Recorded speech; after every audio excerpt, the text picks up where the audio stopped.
मंगल करण वीतराग विज्ञान नमो ताहि जाते भय अरहंतादि महान।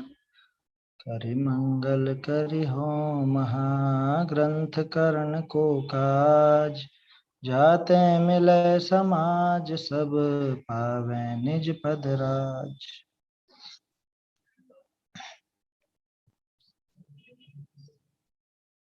मोक्ष प्रकाशक ग्रंथराज पर अपनी चर्चा चल रही है।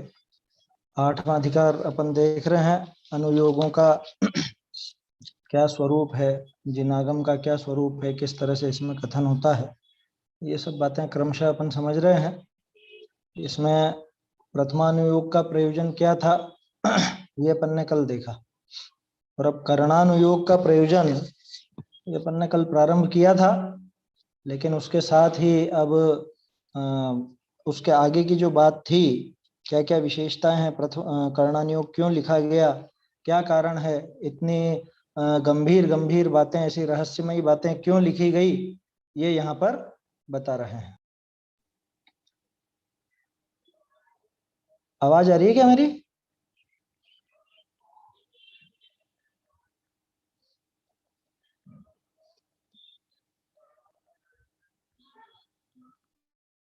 आवाज आ रही है मेरी विनीत?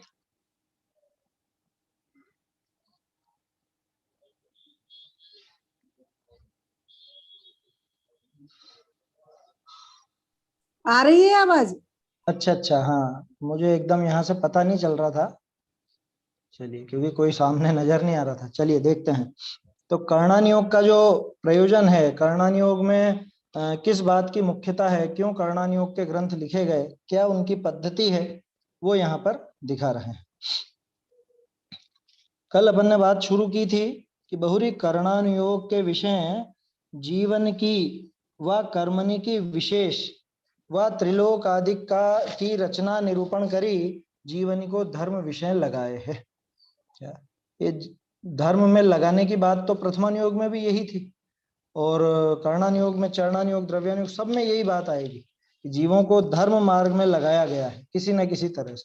तो कर्णानुयोग में कैसे लगाया कि कर्णानुयोग में जीवों का और कर्मों का विशेष, माने उनमें जो जो भी समझ लीजिए अंतर है, उनमें जो आपस में संबंध है, उनमें जो परस्पर में एक दूसरे का निमित्तपना है, या और भी कोई बात है, वो सारी चीजें इसके अंदर आती हैं।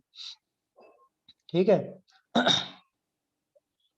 उनका विशेष या त्रिलोक आदि की रचना का निरूपण करके वो उनको धर्म मार्ग में लगाया जाता है। जो जीव धर्म विषय उपयोग लगाया चाहे, ये नए जीव की बात है, पुराने स्वाध्याय की नहीं, है ना। जैसे प्रथमानुयोग में कल अपन ने देखा था ना, नए जीव को भी काम की है, और पुराने जो धर्म मार्ग में पहले से लगे उनको भी काम का है प्रथमानुयोग।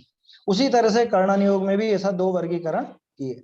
सबसे पहले तो उसको बता रहे हैं जो नया नया लगा है, या नया नया जो लगना चाहता है, धर्म मार्ग में जो लगना चाहता है, जे जीव धर्म विषय उपयोग लगाया चाहे, ते जीवनी का गुण स्थान मार्गणा आदि विशेष, कल कर ली थी अपन ने इसके संबंध में बात, गुण स्थान, मार्गणा स्थान इत्यादि विशेष दिखा करके, और कर्मणि के कारण, अवस्था, फल कौन कौन के कैसे कैसे पाई, ये बातें भी हो चुकी थी कल, है ना, कि किस तरह से वो कर्मों में क्या क्या परिस्थितियां बनती हैं, किस तरह से उत्कर्षण होता है, अपकर्षण होता है, संक्रमण होता है, निधत्ति निकाचित क्या है, बंध कैसे होता है, उपशम कैसे होता है, क्षयोपशम कैसे होता है, ये सारी बातें देख करके, अथवा और त्रिलोक विषय नरक स्वर्ग आदि के ठिकाने पहचान, उनके ठिकाने पहचान करके कि दुख का फल भोगने का स्थान नरक है, और समझ लीजिए लौकिक सुख का भोगने का स्थान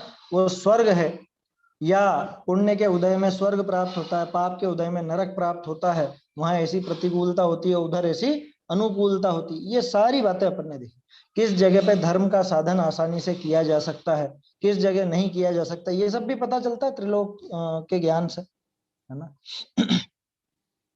तो पाप से पाप ते विमुख हुई धर्म विषय लागे है, इन सब वर्णन के माध्यम से, ऐसा सारा वर्णन देख करके वो धर्म में लग जाता है। भाई बचपन में कहा करते थे ना, बड़े बुजुर्ग कहा करते थे कि भैया रात में मत खाओ नहीं तो सींग उग जाएंगे, पूंछ उग जाएगी, तो क्या झूठ बोलते थे क्या? सींग उग जाएंगे, पूंछ उग जाएगी, ऐसा कह करके वो क्या करना चाह रहे थे? वो ये चाहते थे कि ये रात में नहीं खाए, ये अभक्ष भक्षण नहीं करे, तो इसलिए उसको ये सारी बातें इस तरह से कहते थे। और उनकी कोई बातें झूठ नहीं थी। और नरक में तो इसी तरह का आकार मिलता है, या तिर्यंच हो जाता है तो सींग और पूंछ हो ही जाते हैं, ये तिर्यंच बन जाएगा। तो ये सब बातें कैसे पता चलती हैं? ये पाप का फल ऐसा, पुण्य का फल ऐसा। तो ये जब देखते हैं अपन, दोनों का फल देखते हैं, तो अपने आप ही पाप से विमुख होकर के धर्म मार्ग में लगता है। ऐसी बात है। ठीक है, आगे बढ़ते हैं अपन। बहुरी ऐसे विचार विषय उपयोग रम जाए, तब पाप प्रवृत्ति छूटी, स्वयमेव तत्काल धर्म उपजे है। ये अब आगे की बात। पुण्य के मार्ग में लगना, पाप छोड़ना, ये तो सामान्य बात थी, इसमें विशेषता नहीं थी। विशेषता किसमें है कि अगर उसी में वो विचार रम जाए, उसमें इसकी और ज्यादा समझ लो लीनता हो, कहा ना ये क्या, ऐसे विचार विषय उपयोग रम जाए, इन्हीं में उपयोग लगे इसका, है ना, दत्त चित्त होकर के इस बात को सुने समझे पढ़े, तब पाप प्रवृत्ति छूट करके स्वयमेव तत्काल धर्म विषय लगे। एक मिनट, ये तो ऊपर वाली पंक्ति बोल दी मैंने, स्वयमेव तत्काल धर्म उपजे है, धर्म उपजे है। अभी इसके पहले तक तो पाप छोड़ करके पुण्य में लगा था, वहां तो थोड़ी सी पुण्य की क्रिया हुई, या समझ लो शुभोपयोग हुआ, वहां पे धर्म प्रकट नहीं हुआ। लेकिन इसमें अगर उपयोग रम जाए, इन्हीं बातों में उपयोग रम जाए, तो तत्व विचार प्रकट हो सकता है। और तत्व विचार प्रकट हुआ माने धर्म प्रकट हुआ, धर्म प्रकट हो जाएगा, धर्म उपजे है। तिस अभ्यास करी तत्व ज्ञान की भी प्राप्ति शीघ्र हो है। तत्व ज्ञान की भी प्राप्ति जल्दी हो जाती है। क्यों? क्योंकि यहाँ पे बहुत सारी चीजें बनती हैं, कर्णन योग का जब अभ्यास होता है तब केवल ज्ञान पर भरोसा होता है, सबसे पहली बात, है ना। केवल ज्ञान की महिमा आती है, माने साक्षात भगवान की महिमा आई, तो देव का स्वरूप ख्याल में आया कि नहीं आया? देव का श्रद्धान हुआ कि नहीं हुआ? अपने आप होगा। देव का श्रद्धान हुआ। अब देव ने जो वर्णन किया है, जो 7 तत्व बताए हैं, वो 7 तत्व भी सही सही से समझ में आएंगे। जब ये बारीकियां ख्याल में आएंगी, तो 7 तत्व सामान्य रूप से तो बहुत आसानी से समझ में आ जाएंगे इसको। ठीक है, तो तिस अभ्यास करी तत्व ज्ञान की भी प्राप्ति शीघ्र हो है। बहुरी ऐसा सूक्ष्म यथार्थ कथन जिनमत विषय ही है, अन्य नहीं, ऐसे महिमा जाने जिन मत का श्रद्धानी हो है। लो, ऐसा सूक्ष्म कथन, ऐसी बारीक बात, और बारीक से मतलब नहीं, यथार्थ, खास चीज है यथार्थ, सच्चा, जैसा वस्तु का स्वरूप है वैसा का वैसा कथन, ये जैन मत में ही मिलेगा, जैन शासन में ही मिलेगा, अन्य स्थान पर तो बिल्कुल भी नहीं मिलेगा। तो बोलो, जैन मत की महिमा आई कि नहीं आई? सच्चे देव की, सच्चे शास्त्र की, सच्चे गुरुओं की महिमा आई या नहीं? अपने आप आएगी। हम लोग जब कर्णन योग के कोई ग्रंथ पढ़ते थे, गोमट सार आदि, कल्पना दीदी पढ़ाती थी हमको, ब्रह्मचारिणी कल्पना दीदी है ना, तो वो पढ़ाया करती थी। वो एक चीज सब में नोट कराती थी, इसको जानने से क्या लाभ है। ऐसे उसमें बहुत सारे बिंदु आते थे, उनको जानने से क्या लाभ है, गुण स्थानों को जानने से, मार्गणाओं को जानने से, या इन चीजों को जानने से क्या लाभ है। तो उन लाभों की सूची में एक लाभ जरूर होता था, सर्वज्ञता की महिमा आती है। कर्णानियोग का कोई भी विषय हो, तो कर्णानियोग को जानने से सर्वज्ञता की महिमा तो आएगी आएगी। क्यों? कि ये जो बात हमने जानी, मान लो 3 लोक अपन ने पढ़ा, 14 राजू का 3 लोक है, उसमें ऐसी ऐसी रचनाएं हैं, ये सब बातें हैं, तो ये किसने देखी थी, किसने कही थी? ये केवल ज्ञानी भगवान ने जानी थी। बोलो, आज के वैज्ञानिक जो नहीं जान पाते, आज के वैज्ञानिक जो बात बात पर अपनी थ्योरियां बदलते रहते हैं, कभी वो 9 ग्रह में से 1 हटा देते हैं, 8 ही कर देते हैं, कभी 2 बढ़ा करके 10 कर देते हैं, बच्चे बेचारे कंफ्यूज रहते हैं, परीक्षा में उत्तर क्या दें, हैं? जिन बच्चों की माएँ अभी 5वीं 6ठी में हैं, जिनके बच्चे या इस उम्र में हैं, तो वो जानते हैं इस चीज कि कभी तो वैज्ञानिक घोषित कर देते हैं कि वो सबसे छोटा है ना, क्या नाम है उसका, प्लूटो है, कौन सा है, उसको तो कभी गायब कर देंगे, उसको मानेंगे ही नहीं, कभी 2 और बढ़ा के 10 कर देंगे, कभी कह देंगे कि चांद पर गए हैं, कभी कह देंगे कोई ऐसा बने हुए जो कहते हैं चांद पे है ही नहीं, गए ही नहीं। आपको पता है विदेश में एक संस्था बनी हुई है, पूरी लोगों का संगठन है, फ्लैट अर्थ एसोसिएशन, इस तरह से। वो लोग ऐसा मानते हैं कि नहीं है गोल पृथ्वी, उनके अपने तर्क हैं, वो वैज्ञानिकों के खिलाफ तर्क देते हैं। बोलो, मैंने अपने जैन शासन में जैसा लिखा है, जैसा वर्णन है, उसके अनुरूप मानने वाले भी बहुत से, अन्य मती भी, हालांकि वो जैन धर्म का पढ़ करके नहीं बोल रहे हैं, उनके पास अपनी थ्योरियां हैं। तो बोलो वैज्ञानिकों की तो आपस में बदलती रहती है ना, लेकिन अपने यहाँ जो बात आई वो बदली क्या कभी? कि नहीं बदली। ये वैज्ञानिक तो जब कुछ साइंस की मशीनों से पकड़ में आए, कुछ ऐसा प्रूव हो जाए, तब जाकर के वो कहते हैं कि हाँ ऐसा है, ऐसा है।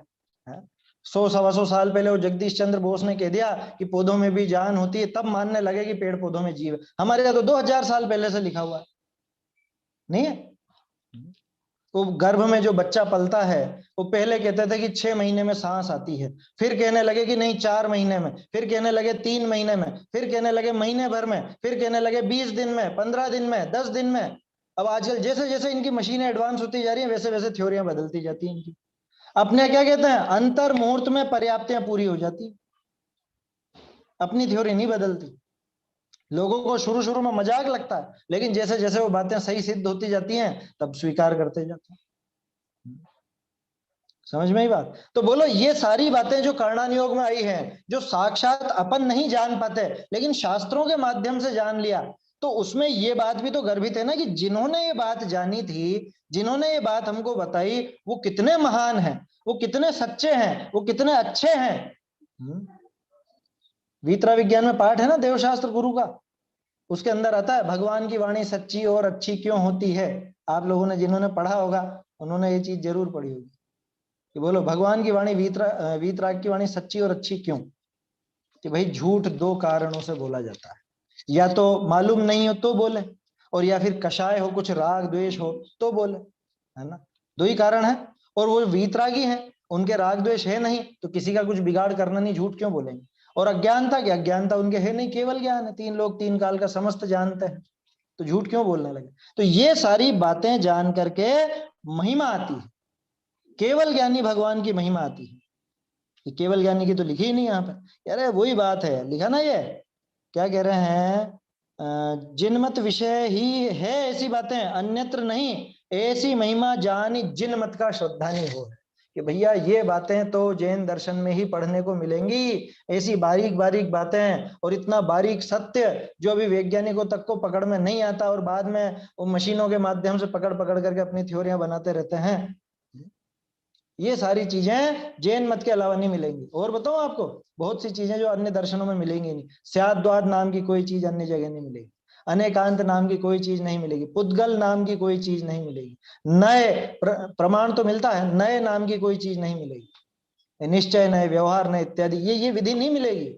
और जैन दर्शन जिसके दम पर जीतता है सभी से, वो अनेकांत और स्याद्वाद की ताकत जैन दर्शन के पास, वो किसी अन्य के पास नहीं है। समझ में ही बात?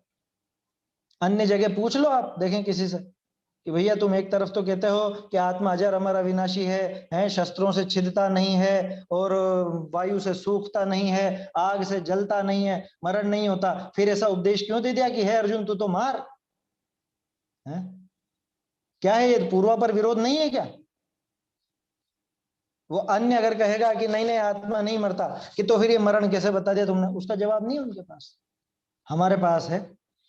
हमारे यहाँ पे नित्यता की बात भी है, द्रव्य की तो अनित्यता की बात भी है, कि द्रव्य की अपेक्षा से नित्य है, पर्याय की अपेक्षा से अनित्य है।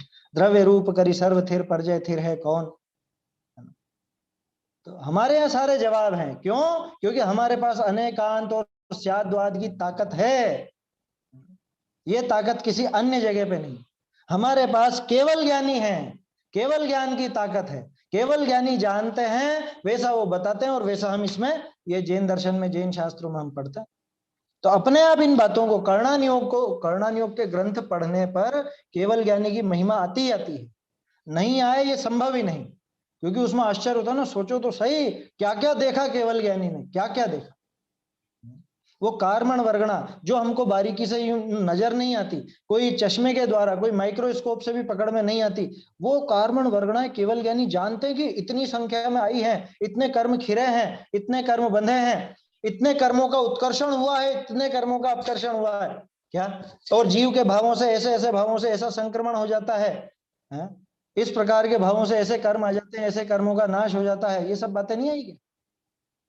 तो इन सबको जान करके ये जैन शासन की महिमा आती है। ऐसी महिमा जानी जिन मत का श्रद्धानी हो है, दृढ़ श्रद्धान होता है। कितने बिंदु हो गए?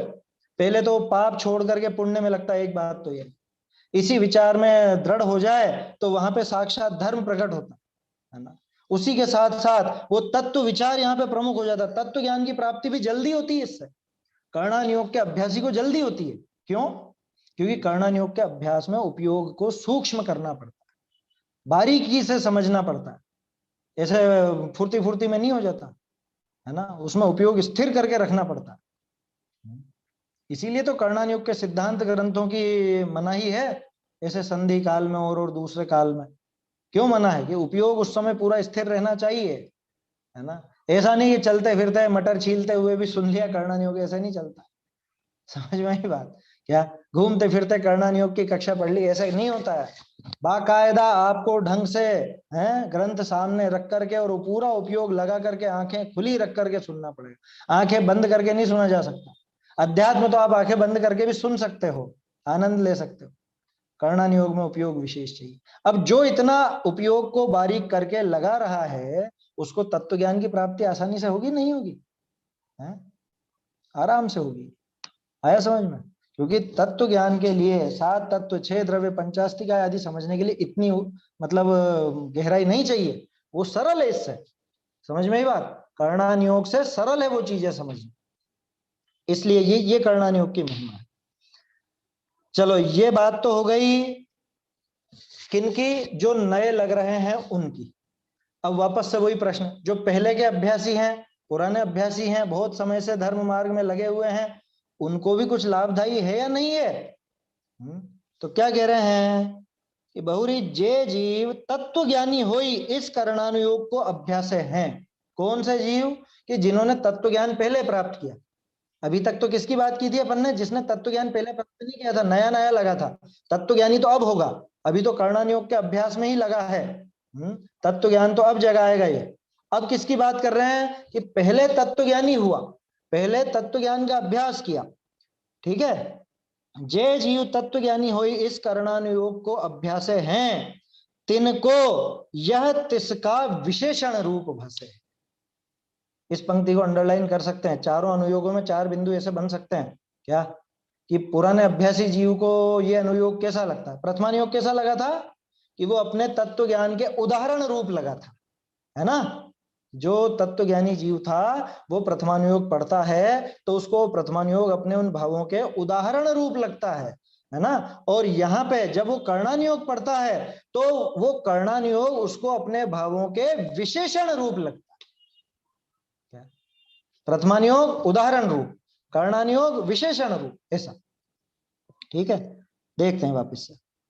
बहुरी जे जीव तत्व ज्ञानी हो इस कर्णानुयोग को अभ्यास हैं, तिनको यह तिसका विशेषण रूप भासे है। जे जीवादिक तत्व आप जाने हैं, तिन्ही का विशेष कर्णानुयोग विषय किए हैं, है ना। जैसे प्रथमानुयोग में आई थी ना बात कि जिन पुण्य पाप आदि भावों को, शुभ अशुभ शुद्ध भावों को इसने जाना द्रव्यानुयोग से या तत्व ज्ञान में ये जाना, उसका उदाहरण इसको प्रथमानुयोग में मिल जाता है कि ऐसे भाव करने पे ऐसा फल हुआ, ऐसे भाव करने पर ऐसा फल हुआ। ठीक है। और यहां पर कि यहां जो इसने जीवादि 7 तत्व आदि का ज्ञान किया था, उन्हीं का विशेष इस कर्णानुयोग में मिलता है। जैसे जीव का स्वरूप जाना द्रव्यानुयोग में, तत्व ज्ञान में तो जीव का स्वरूप समझ में आया इसको। अब जीव के विशेष यहां दिखेंगे। कैसे विशेष दिखेंगे? कि देखो जीव इन गतियों में भी होते हैं, इस प्रकार की गतियां होती हैं, ऐसी कषाएं होती हैं, ऐसे मार्गण स्थान होते हैं, ऐसी इंद्रियां होती हैं, ऐसे वेद होते हैं, योग होते हैं, संयम, दर्शन, लेश्या, काय इत्यादि, ये सब चीजें आ जाती है। तत्वार सूत्र का दूसरा अध्याय है ना, वहां पे शुरू में 5 भावों का वर्णन किया ना, क्षायोपशमिक, औपशमिक, क्षायिक, औदयिक, पारिणामिक, ये 5 भाव का वहां पे वर्णन किया शुरू के 7 सूत्रों में। तो वहां पे थोड़ी अध्यात्म का पुट भी था और कर्मों की तरफ से देखो तो वो क्षयोपशम आदि के जो भाव थे वो भी थे। उसके बाद सूत्र आता उपयोगो लक्षणम, जीव का स्वरूप दिखाया, है ना। जीव का स्वरूप दिखाया तत्व ज्ञान की बात। अब उसके बाद क्या दिखाया? कि वो जीव 2 तरह का है, संसारिणो मुक्ताश्च, फिर संसारी में भी संसारिणो त्रसस्थावरा, फिर उसके बाद वो पांचों इंद्रियां आ गई, फिर उसके बाद शरीर आ गए, फिर उत्पत्ति स्थान आ गए, तरह तरह के वो काय आ गए, और बहुत बहुत सारी बातें आ गई। तो वो सारी डिटेल अपने को मिली ना, तो तत्वार सूत्र में उस तरह से वो मिल जाता है। तो ऐसे समझना, जिसको पहले तत्व ज्ञान हुआ हो, 7 तत्व, 6 द्रव्य, 50 काय इत्यादि ये सारी चीजें समझ में आई हो, अब वो कर्णानुयोग पढ़ता है तो कर्णानुयोग के ग्रंथ उसको अपने उन तत्वों के विशेषण रूप से भाषित होते हैं। जे जीवादिक तत्व आप जाने हैं, जिन जीवादि तत्वों को खुद ने जाना है, तिन ही का विशेष कर्णानुयोग विषय की है। कर्णानुयोग में और क्या बात है बताओ? जो स्वर्ग नरक आदि की बात आई है, वो स्वर्ग नरक में कौन है, किसके लिए है वो बात? कि वो जीव ही तो है, कि जीव वहां स्वर्ग में भी जाता है, वहां पे नरक में भी जाता है, ऐसे ऐसे 3 लोक में भटकता रहता है। ये सारी उसी के लिए है ना बात। तहां, अब देखो, तहां कई विशेषण तो यथावत निश्चय रूप हैं, कई विशेषण तो यथावत निश्चय रूप हैं, कई उपचार लिए व्यवहार रूप हैं। कुछ विशेषण व्यवहार रूप से भी हैं, कुछ विशेषण निश्चय रूप से भी हैं। कई द्रव्य क्षेत्र काल भाव आदि का स्वरूप प्रमाण आदि रूप है, कई निमित्त आश्रय आदि अपेक्षा लिए हैं, इत्यादि अनेक प्रकार के विशेषण निरूपण किए हैं। तिनको जैसा का तैसा मानना, तिस करणान तेस तिनको जैसा का तैसा मानता, तिस कर्णानुयोग को अभ्यास है। इस अभ्यास से तत्व ज्ञान निर्मल हो गया ना पैराग्राफ? कि अगला आ गया, ये लाइन अगली में आ गई, चलो कोई बात नहीं। क्या कहा? अब देखो कैसे कैसे विशेषण दिए। कि बहुत से विशेषण तो ऐसे हैं जो निश्चय रूप है, माने निश्चय से जीव का जैसा स्वरूप है वैसा दिखाया। जैसे उदाहरण के तौर पे जीव के ज्ञान की चर्चा है, ठीक है ना, ज्ञान के भेद भी बता, मनपर्य ज्ञान होता है, केवल ज्ञान होता है, अवधि ज्ञान होता है ना, और मतिश्रुत ज्ञान होता है। इसमें से मतिश्रुत ज्ञान आदि अवधि ज्ञान, इनके पहले तो दर्शनोपयोग होता है, मनपर्य ज्ञान के पहले दर्शनोपयोग नहीं होता, केवल ज्ञान के साथ साथ दर्शनोपयोग चलता है। तो ये ज्ञान दर्शन आदि का ये वर्णन भी आया कर्णानुयोग में। तो ये जो वर्णन आया, ये जीव का समझ लो स्वरूप रूप बात है, निश्चय यथावत निश्चय रूप बात है, ऐसा लगा लेना, ठीक है। और कोई उपचार लिए व्यवहार रूप है, जैसे 1 इंद्रिय जीव, 2 इंद्रिय जीव, 3 इंद्रिय जीव, 4 इंद्रिय जीव, संगी जीव, असंगी जीव, नारकी जीव, देव जीव। कि जीव कभी नारकी और देव होता है? जीव कभी मनुष्य और तिर्यंश होता है? जीव तो जीव होता है, लेकिन व्यवहार से कह दिया जाता है। जैसे शरीर में उस समय जीव हो, वैसा उसको नाम दे दिया जाता है। जैसे अभी अपन ने मनुष्य शरीर धारण कर रखा है तो मनुष्य कहला रहे हैं, है ना। ये पुरुष का शरीर धारण कर रखा है मैंने, तो पुरुष कहलाता हूं।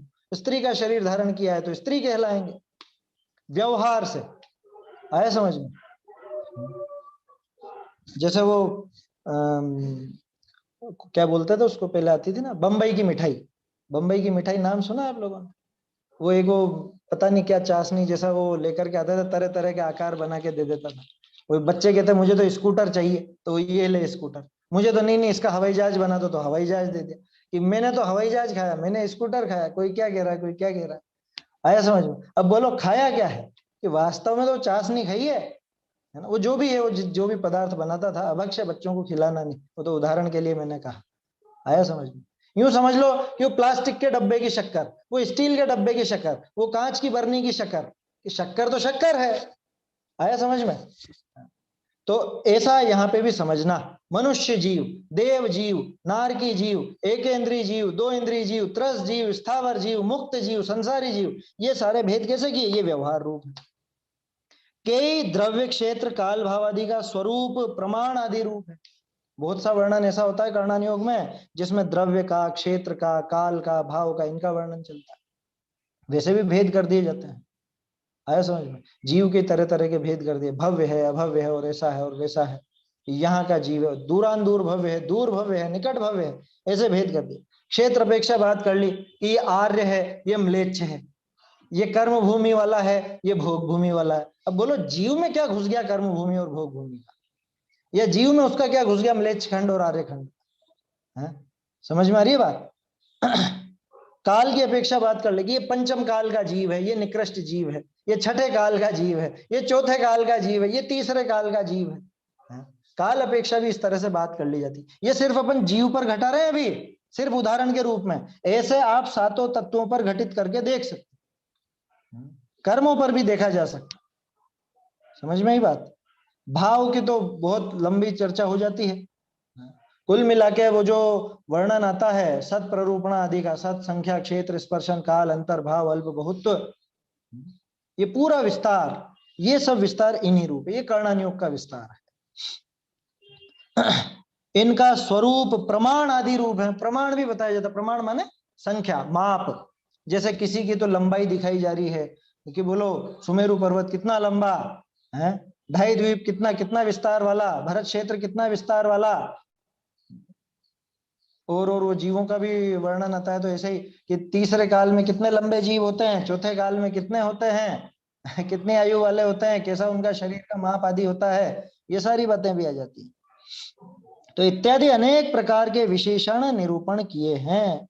एक मिनट कुछ छूट गया।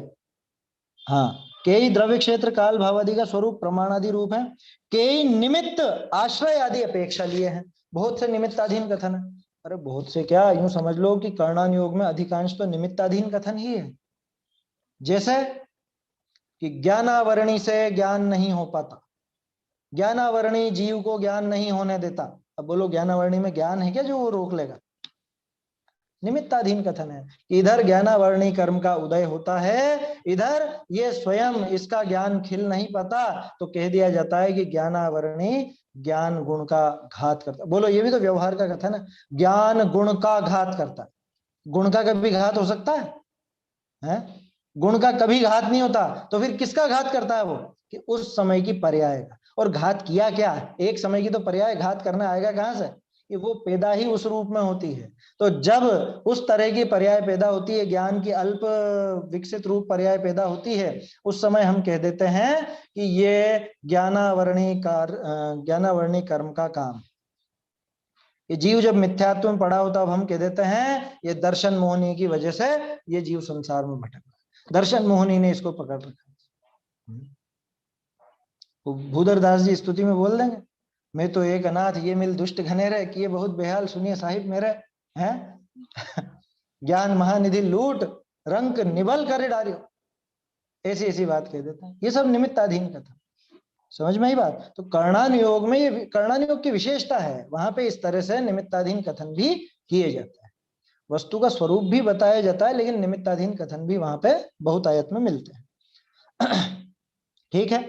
के निमित्त आश्रय आदि की अपेक्षा लिए, आश्रय से भी बता दिया जाता है। क्या मतलब आश्रय? कि भैया देव शास्त्र गुरु के आश्रित जो भाव होंगे वो शुभ भाव होंगे, पुण्य बंध का कारण होंगे। देव शास्त्र गुरु के आश्रय से स्वर्ग पा जाओगे, मोक्ष पा जाओगे। समझ में ही बात। ये जो भी व्यवस्थाएं बताई गई हैं, इन व्यवस्थाओं का आश्रय करके मोक्ष पा जाओ, ऐसी ऐसी बात भी आती है। और 5 इंद्रिय के विषय भोग आदि का आश्रय करके जीव नरक निगोद आदि की यात्रा करने जाता है, वहां भटकता है, वहां परेशान होता है। तो ऐसे आश्रित भावों का वर्णन भी चलता है। आया समझ में? चलिए आगे बढ़ते हैं। इत्यादि अनेक प्रकार के विशेषण निरूपण किए हैं, तिनको जैसा का तैसा मानता तिस कर्णानुयोग को अभ्यास है। कौन कौन? कि जो पहले तत्व ज्ञानी हो चुका है। ये उसी की बात चल रही थी ना, पहले जिसको तत्व ज्ञान हुआ है, या फिर अब तो नए वालों को भी इसमें लगा सकते हो। नए वाले को भी थोड़ा थोड़ा जब वो विश्वास जम जाता है, अभ्यास हो जाता है, तब इत्यादि अनेक प्रकार के विशेषण निरूपण किए हैं। जो वो तत्व ज्ञान उसने प्राप्त किया था, उस तत्व ज्ञान के विशेषण ही इसके अंदर बताए गए हैं। और उनको जैसा का तैसा, जैसा का तैसा का क्या मतलब? जैसा उनका स्वरूप है वैसा। समझ में ही बात। जैसा का तैसा माने लिख दिया और इसने मान लिया, ऐसा नहीं। परीक्षा करके जैसा उनका स्वरूप है वैसा। कि ये निमित्ताधीन कथन है तो इसका क्या अभिप्राय कि इससे ये काम किस तरह से हुआ। समझ में ही बात। जैसा का तैसा यानी जैसा वस्तु स्वरूप है वैसा यथावत मानता हुआ उस कर्णानुयोग का अभ्यास करता। एक उदाहरण से समझते हैं जैसे के तैसे को। कर्णानुयोग में अपन ने पढ़ा कि ज्ञानावरणी मति ज्ञानावरण कर्म की वजह से मति ज्ञान रुकता है, मति ज्ञान नहीं हो पाता। ठीक है, पढ़ लिया। अब इसमें जैसा का तैसा क्या समझे? जैसा का तैसा ऐसा समझना कि ज्ञान तो मेरा स्वरूप, ज्ञान तो मेरा गुण, उसकी एक समय की पर्याय, वो पर्याय जब विकसित नहीं होती, अल्प विकसित रहती है, यानी जब वो नहीं जानने रूप वो काम हो रहा है, जानना नहीं हो पा रहा है, उस समय बाहर में वो ज्ञानावरणी कर्म का उदय रहता है। यद्यपि वो ज्ञानावरणी कर्म बिल्कुल भिन्न है, मुझसे बिल्कुल न्यारा है, वो पुद्गल है, मैं जीव हूं, है ना, वो जड़ है, मैं चेतन हूं, तो मेरे काम में यद्यपि उसका वास्तव में कोई प्रवेश नहीं है, फिर भी ऐसी व्यवस्था बनती है कि बाहर में तो वो मौजूद रहता है, बाहर में तो उसका उदय होता है, और इधर अंतरंग में मेरे वो ज्ञान का विकास नहीं हो पाता, वो ज्ञान निर्मल नहीं हो पाता, ऐसा बनाव बनता है। इसको यहाँ पे कह दिया कि ज्ञानावरणी ज्ञान गुण का घात करता है। समझ में आया? यह है जैसे का तैसा, इसको कहते हैं जैसा का तैसा यथावत मानता हुआ उस कर्णानुयोग का अभ्यास करता है। कर्णानुयोग में लिख दिया कि ये जीव वो एक असिद्धत्व नाम का है ना, असिद्धत्व नाम का एक उदयिक भाव है, उदयिक भावों के उसमें 21 प्रकार के उदयिक भाव है ना, उसके अंदर असिद्धत्व नाम का है। तो असिद्धत्व का क्या काम? एक भी कर्म का उदय है माने संसार में, माने वो असिद्ध है, सिद्ध नहीं है, तो असिद्धत्व। अब बोलो वास्तविक स्थिति क्या है? कि वास्तविक स्थिति तो यह है कि जीव अपने खुद के दोष से यहां पर पड़ा हुआ है, कर्मों ने इसको नहीं रोक रखा, है ना, कर्मों ने इसको कोई मोक्ष जाने से नहीं रोका। अरे क्या बात करते हो, कर्म है तभी तो रुका हुआ, कि कर्मों ने नहीं रोका है, गलती तो खुद की थी ना।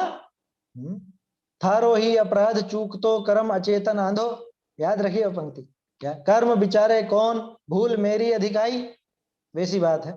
तो वास्तविकता यह है, तो जैसे का तैसा जानता हुआ, माने खुद का दोष क्या है, उसमें कर्मों का निमित्त किस तरह से लगता है, ऐसा यथावत जानता हूं। ये सिर्फ एक उदाहरण लिया अपन ने, ऐसे ही और चीजों में भी समझ लेना। जैसा का तैसा मानता तिस कर्णानुयोग को अभ्यास है, उस कर्णानुयोग का वो अभ्यास करता है। फिर इस अभ्यास से क्या होगा कि इस अभ्यास से तत्व ज्ञान निर्मल हो, इस अभ्यास से वो तत्व ज्ञान निर्मल होता है। कि वो तत्व ज्ञान तो वो अध्यात्म की बात है, वो कैसे निर्मल होगा वो बता रहे हैं।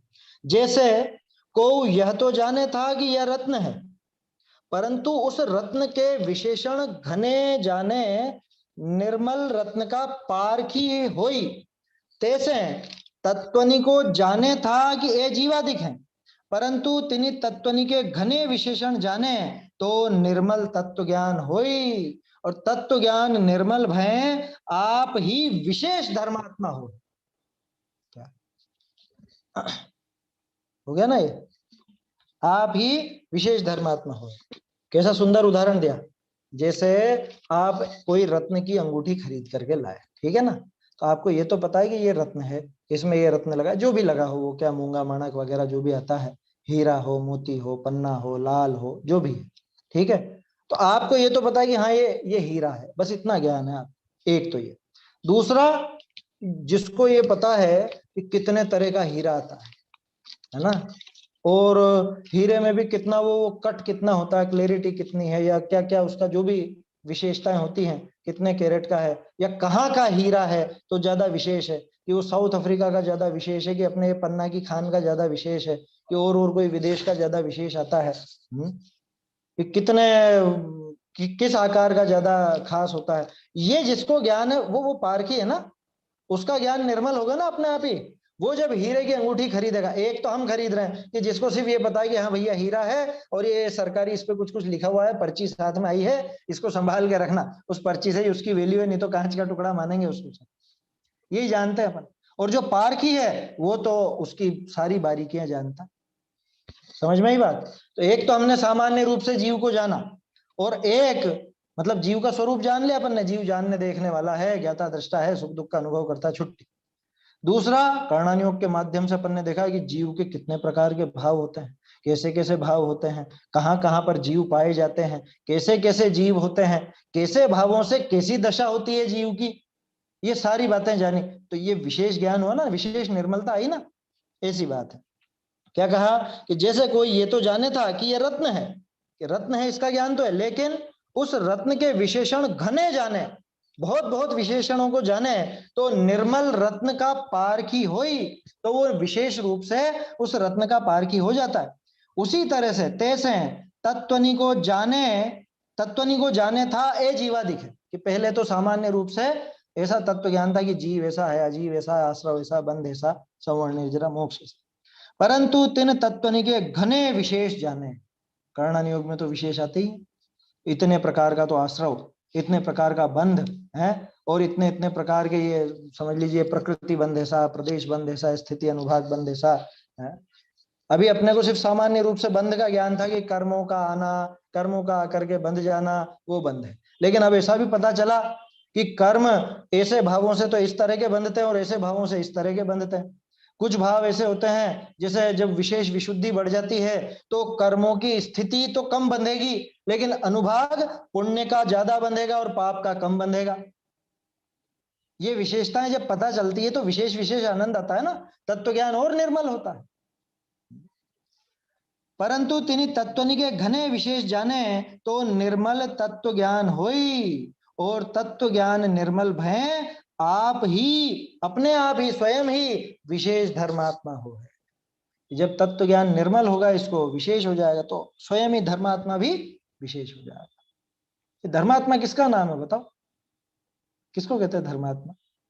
कि रोज मंदिर जाए, रोज पूजा पाठ करे, भगवान की जय बोले, व्रत उपवास करे, वो धर्मात्मा है? अरे जो धर्म को समझे, धर्म को अपने जीवन में उतारे, वही तो कहलाएगा ना धर्मात्मा। समझ में ही बात? ये बाहरी क्रिया मात्र से नहीं है वो काम। तो ऐसे ही यहां समझना, क्या यूं तो हमने सब बात कर ली कि महावीर स्वामी ऐसे और आदिनाथ जी ऐसे और ऐसा, जीव ऐसा और अजीव ऐसा और पुद्गल ऐसा। ये विशेष जानने पे विशेष ही स्वयं ही विशेष धर्मात्मा हो जाएगा।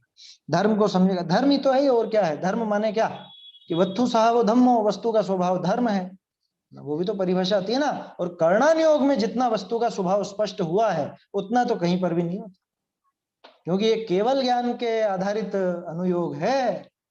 इसमें वस्तु का स्वभाव बहुत विशदता से, निर्मलता से यहाँ पे वर्णित है। इस वजह से ये विशेष धर्मात्मा का लक्षण है। कर्णन योग का अभ्यास करें। क्या देखो अब कि ठीक है साहब, ये यहाँ लंबाई चौड़ाई नाप रहे हैं, दूसरी जगह की लंबाई चौड़ाई नाप। आप सुमेरु के 1 लाख योजन का सुमेरु पर्वत है, ऐसा देखो। माउंट एवरेस्ट 10,000 की कितना है वो, 10,000 मीटर का, 9,000 मीटर का कितना है वो जान लिया। दोनों एक जैसे ही तो है कि नहीं? एक जैसे नहीं।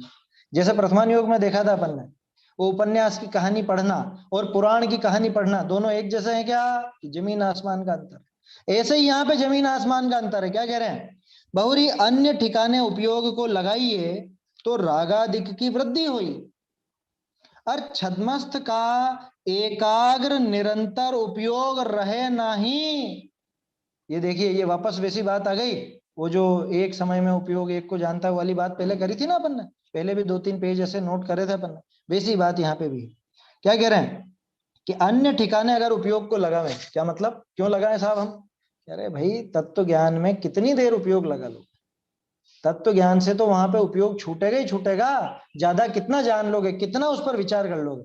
चलो सोचो, आप जीव के बारे में सोचो, कितनी देर सोच सकते हैं? मैं जीव हूं, मुझ में ज्ञान है, मैं ज्ञान से जानता देखता हूं, मैं सुख दुख का अनुभव करता हूं। और बोलो आगे। कर्णन योग की बात छोड़ करके बोलना, जो बात कर्णन योग में नहीं आती उसको छोड़ करके बोलना। 5-10 पंक्तियों से ज्यादा नहीं सोच पाओगे, ज्यादा देर नहीं लगा पाओगे। फिर क्या होगा कि अब उपयोग यहां से जब हटेगा तो निश्चित रूप से दूसरी जगह जाएगा, और जब वो दूसरी जगह जाएगा तो निश्चित रूप से पाप ही बांधेगा।